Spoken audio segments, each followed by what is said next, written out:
So I just wanted to share a few thoughts on the most recent report that the President may have asked Director Comey to essentially drop the Flynn investigation.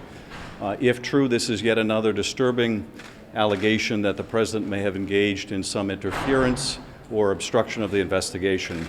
I think we know enough now, there's been enough alleged publicly to want to bring the Director back to testify, ideally in open session, either before our committee or the Judiciary Committee, but he should come back to the Congress and share what he knows in terms of the President's conversations with him on any of the Russia investigation.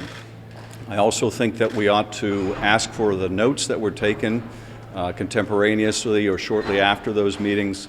And of course, if there are any tapes, as the President alleged, those should also be obtained by the Congress.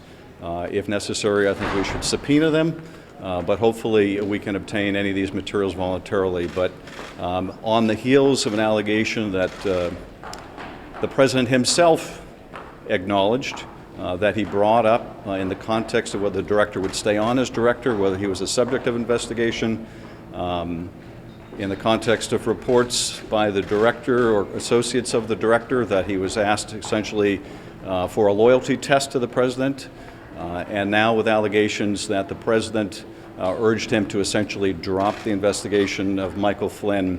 Enough is enough. Congress really needs to get to the bottom of this.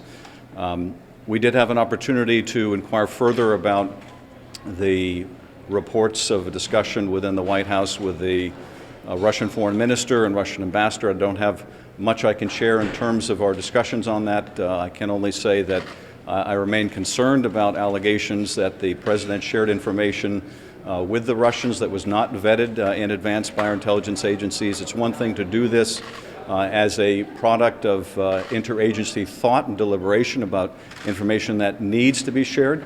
It's another thing to do it spontaneously, impetuously, or in a way that might endanger sources of information. So I think there's still more for us to learn in terms of whether classified information was shared with the Russians. That was an answer that General McMaster was not willing to give today, and also whether any mitigation steps need to be put in place.